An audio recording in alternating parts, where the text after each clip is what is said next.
Chris Sawyer kept the CNN news channel on while he worked, although he'd muted the sound as soon as he was sure the anchors weren't saying anything new. The satellite photo the networks were all showing didn't need much in the way of explanation. What had once been a building the size of a city block was now a huge mound of broken concrete and twisted steel. Any disaster on that scale would have made the news, but what had all the news anchors and talking heads in a lather was that this building had been identified as part of the massive Korean Workers' Party office complex in Pyongyang, North Korea. With all of the DPRK's official media off the air, speculation that had first focused on sinkholes or shoddy construction was now shifting quickly to more ominous and sinister causes for the apparent implosion.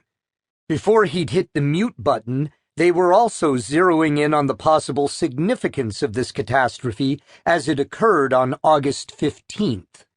As the CIA's senior analyst for North Korea, Sawyer knew the talking heads were right. That pile of rubble had been the party banquet hall, used for formal dinners and celebrations by the North's ruling political and military elite. And August 15th, Liberation Day, was a national day of celebration set aside for parades, pomp, and parties to commemorate the end of Japan's decades-long occupation of Korea. He also knew a few other things he fervently hoped would not appear on CNN or the other channels. Leak investigations were always hell, and the last thing he needed right now was to have his team wired up to polygraph machines and cross-examined.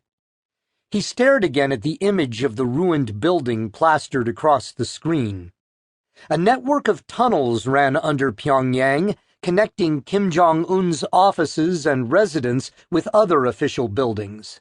Extending for dozens of miles, it included escape routes out of the city and a lavishly appointed underground bunker, a refuge against air attack.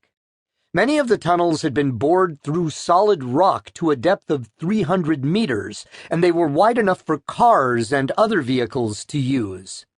In peacetime, they provided passage for Kim and other members of the regime to move about in secrecy and safety. The fact that these tunnels existed was public knowledge, but Sawyer and his people, by piecing together overhead imagery, defector reports, and other information, believed they had about 2/3 of the network mapped.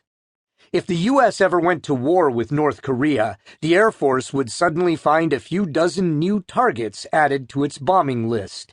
Innocuous-looking buildings or subway stations that were the entrances and exits to Kim's secret labyrinth. And one of those tunnels ran right under the Korean Workers' Party office complex. From defector reports, Sawyer and his team knew that the banquet hall itself ran deep underground, with multiple basements filled with kitchens, storage areas, and air raid shelters. Analysts also believed that a set of internal high-speed elevators connected the building with the deeper tunnel system. It was an obvious destination for Kim's private transportation system. So what had caused a massive steel and concrete structure to collapse in a matter of seconds? Sawyer was convinced that it had to be a bomb, a very big one. He'd had weapon effects experts from the agency examine all the available images, both the commercial ones shown by the networks and the more detailed photos taken by U.S. spy satellites. Their reports showed that the lowest point in the rubble matched the estimated location of those elevators. They also argued that only an explosion that completely destroyed some of the hidden underground basements could account for so much damage to the banquet hall itself. A demolitions expert attached to the CIA's Special Activities Division had gone further. Over his many years in the military and then in the agency, Scott Voss had blown up enough stuff to take out a whole city. "No way that was an accidental gas explosion, Chris," the big man had told him. "Not enough explosive power from natural gas, for one thing. Plus..."